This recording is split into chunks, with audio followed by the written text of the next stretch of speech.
Good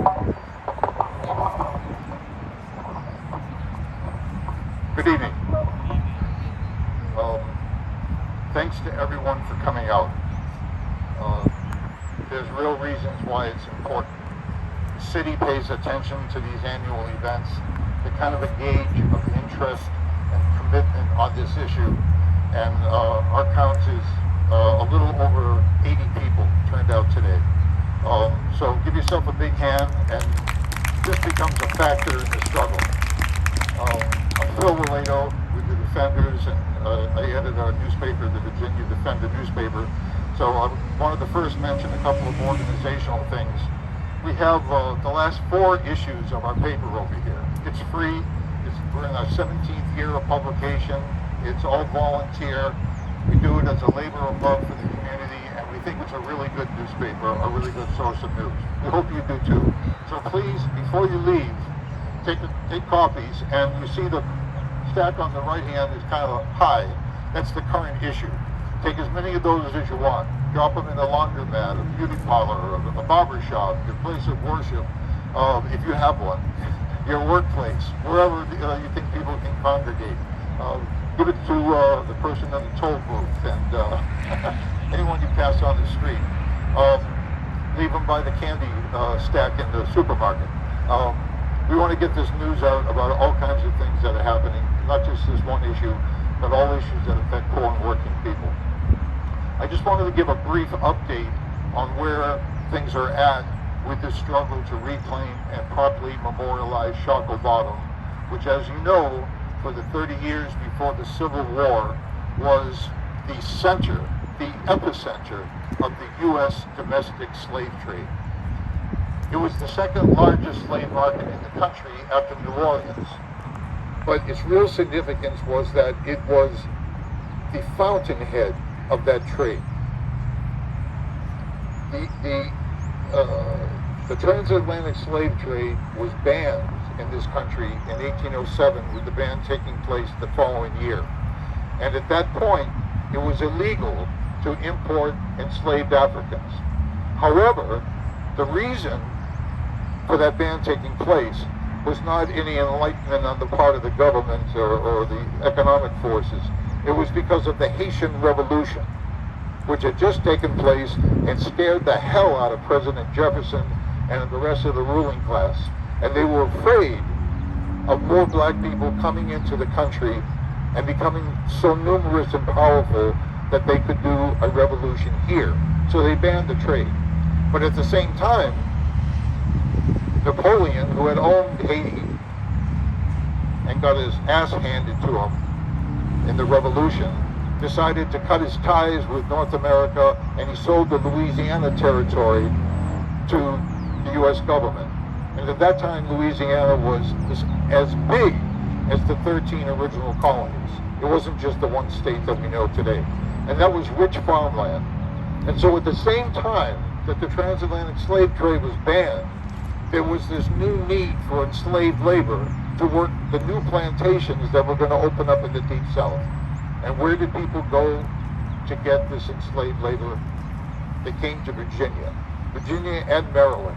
And Richmond increasingly became the center of that trade because it was in the middle of plantation country, because the slave owners realized they could make more money selling human beings than growing cotton or tobacco. And because of the James River with transportation south, with the railroads that converged here, and the overland trail that went from north of Richmond 1,000 miles down into the Deep South. 3 means of transportation. And Richmond became the center of that trade that supplied human beings to Charleston,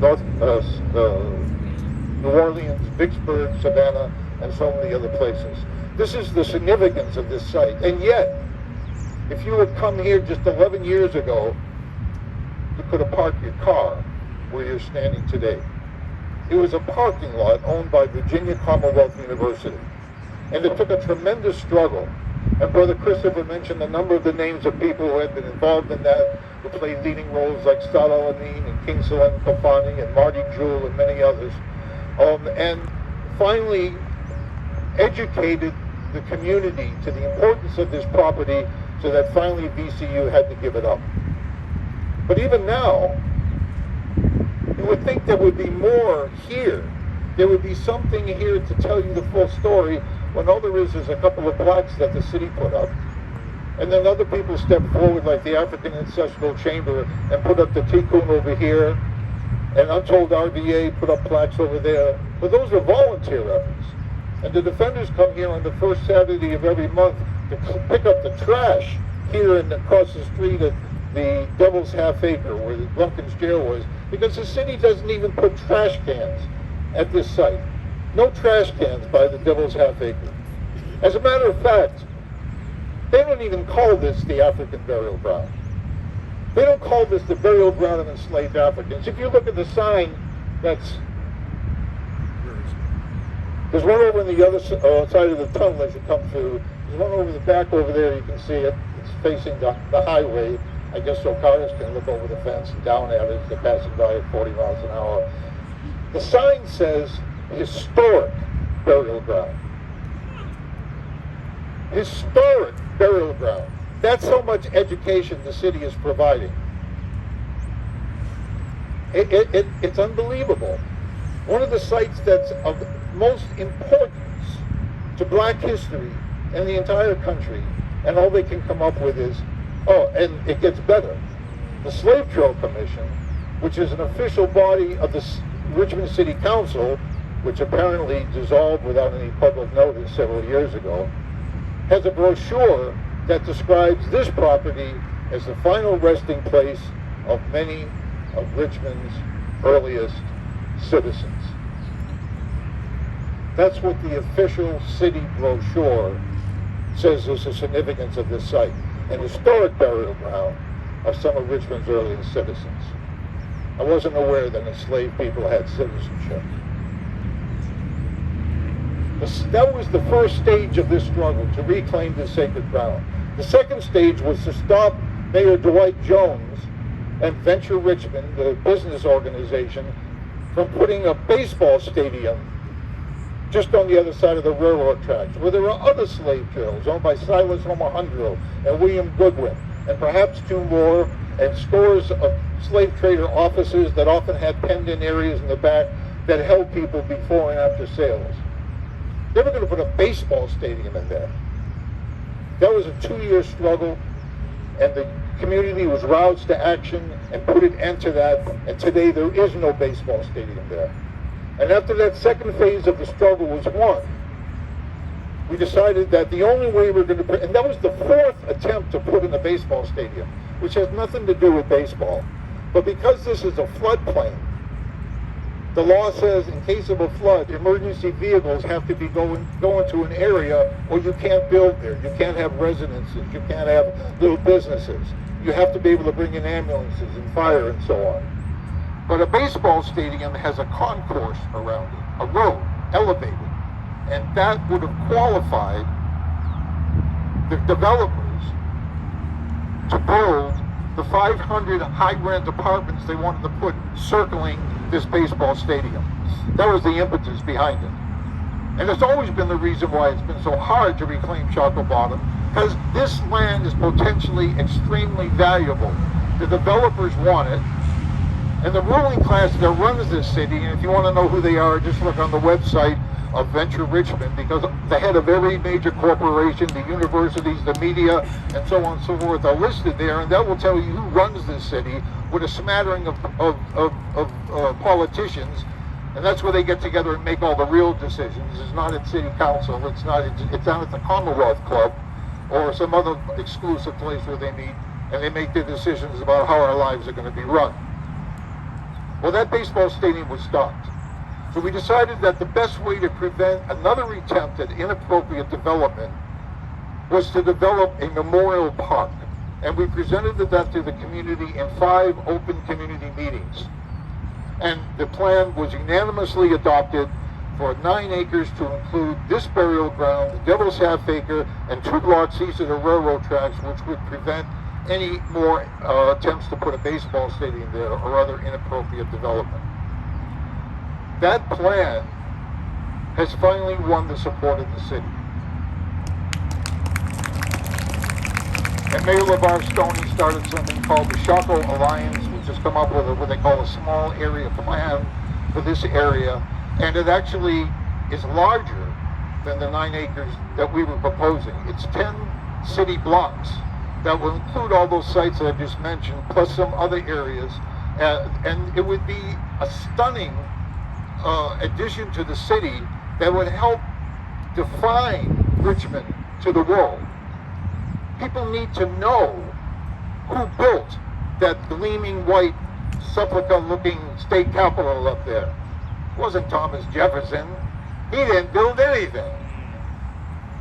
Enslaved people built that state house, that state capitol, and everything else in this city, along with poor immigrants.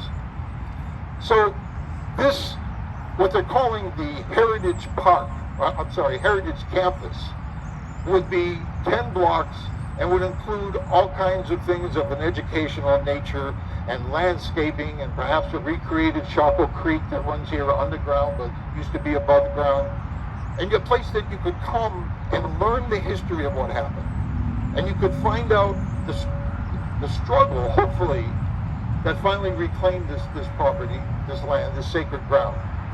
And it would be something that would be educational. And it should be something that's beneficial to the black community, to the descendant community. But we haven't won this struggle. It's an open question of where we're going from here. Something is going to happen. There's momentum for it now, and Stoney has finally been convinced by other mayors around the country that in terms of tourism dollars, he's sitting on a gold mine, and that got his attention. That if they think people would come to Richmond to visit Confederate sites related to the Civil War, what would 35 million black people do when they found out that this is a place where they could come, where the majority of black people in the country today probably had some ancestry sold out of Shockoe Bottom? It's a difficult story, but it's not only a sad story. It's not only a story of suffering. It's a story of resistance. And not only Gabriel, but Madison Washington, who escaped from slavery here in Virginia, went to Canada, but he couldn't settle there because his wife was still in slavery. And he came back down through the Underground Railroad back to Richmond and tried to free his wife. He was caught and captured and put in Lumpkin's jail. And then he was put on a brig called the Creole, being sent to New Orleans. And Madison Washington, when that brig got off the coast of Nassau, he led a rebellion that took over the ship, captured the captain, and forced the navigators to land in Nassau, which was in British control, and they had ended slavery because they lost their colonies. They weren't valuable to them anymore. And Madison Washington walked out a free man. That's a story, but we don't know that story. It's not popular. It's not in the public consciousness. So many examples of people fighting back and resisting. We need to tell the story of the suffering. We need to tell the story of the resistance. We need to tell the story of the incredible profits that were made here that built Richmond, that built Virginia, that built the United States of America. It was all built on slavery and slave trade and agriculture, which was only valuable to them if it was produced by unpaid labor. That's the history of the country. You talk about critical race theory. They haven't heard nothing yet. And Virginia is where you can tell that story. That's where it all began. Why wouldn't you memorialize this property? The problem is, and this is where I'm wrapping up. We'll be writing about this in the next issue of the paper. The problem is, even though this Heritage Campus has the support of city government, and there's money available, and more money will become available, nowhere in that small area plan does it say what entity will own this Heritage Campus. Will it be the city? Will it be the state? Will it be the National Park Service? Will it be a private entity, like it's taken over Evergreen and East End cemeteries? Will it be some sort of a public-private partnership like that took over Monroe Park?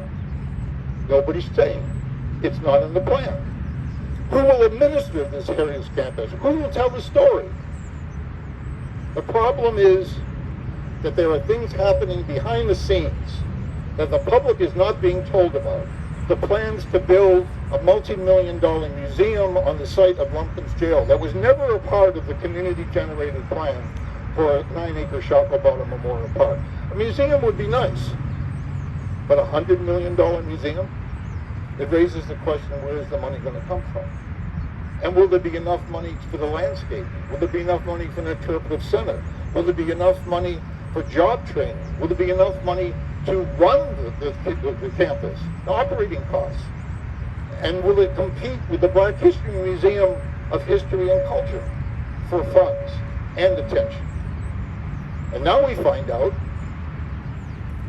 just extremely recently, that this will not be a more than $100 million museum. The actual price tag will be closer to $200 million. That's right. And almost all the money that has been spent so far to develop this plan, almost all of it, hundreds of thousands of city dollars, has gone to a company called Smith Group JJR. I apologize for speaking so long. I'm going to try to wrap this up, but I want you to understand this, because otherwise we'll walk out of here thinking the struggle is over and won. Smith Group JJR is being touted as an organization that worked on the Smithsonian Institute African American History Museum. That's true. It was one of 4 groups that worked on that project. The other 3 are Black-owned. Smith Group JJR, look them up. On their menu it says About Us, and click that. And it has pictures of all their principals, about 30 people. 2 are Asian American women, and everybody else is white. That's who's getting the money. Did you agree to that? Did anybody ask you about that? And then, after they spent several years coming up with this plan, someone happened to mention, you know this thing is in a floodplain. It floods. Whatever you build here is could be under 7, 8, 9 feet of water regularly, especially going forward with climate change. So they had to stop the planning after they had spent hundreds of thousands of dollars on it. This makes us very nervous, very nervous. And so we are raising 4 demands. We raise it on this issue of the paper, we raise it in the next issue, and we're thinking about ways to raise it in more dramatic ways. Number 1, the Black community has to have a place at the table to negotiate what happens to this land, to this sacred ground. The decisions cannot be made behind closed doors. The public Black community has to be at the table. Number 2, whatever financial benefits come out of the construction and operation of the Heritage Campus must go primarily to the Black community. Primarily. Number 3, the real story has to be told. Not just the suffering, but the resistance, the accumulation of capital, and the continuing need for reparations. Those 4 elements have to be part of that plan. Now, we don't know what is going to happen. We're suggesting that yes, there needs to be a place that tells a story, a physical place, a museum, an interpretive center, but instead of building it from scratch, which is the main cost of what they're talking about, why not put it in an existing building that the city spent millions of dollars to renovate, but has yet to come up with a dedicated purpose that's 30 feet above the floodplain, the Main Street Station train shed, which overlooks the African burial ground, if you look on it, and the Lumpkin's Jail and the 2 blocks east of the, why not put it there? It's already there. The cost would be much less. And frankly, as much as we want a memorial in Shockoe Bottom, to spend $200 million on a museum when people are being evicted from their homes because they can't make it through this pandemic, because they're losing their jobs, because people are afraid to go out with the Delta variant, you know, because people are sleeping on the streets and the damn city won't even open a 24/7 homeless shelter. How can you justify spending that kind of money? Especially when it's going to white people who never did anything for this struggle. And for the record, we're all volunteer and we don't want a piece of that pie. We want to see it happen. We haven't got a dog in that fight on who gets the contracts and who gets the positions. Believe me, our reward will be to sit on a park bench and look out at this property and say, you know, that used to be a parking lot. And now it's a heritage campus. And now people come from all over the world and learn this story. And the true history of America is now open for our children to learn. Your coming here today makes it easier for us to go and make that argument. If 5 people had shown up today, the voice is weak.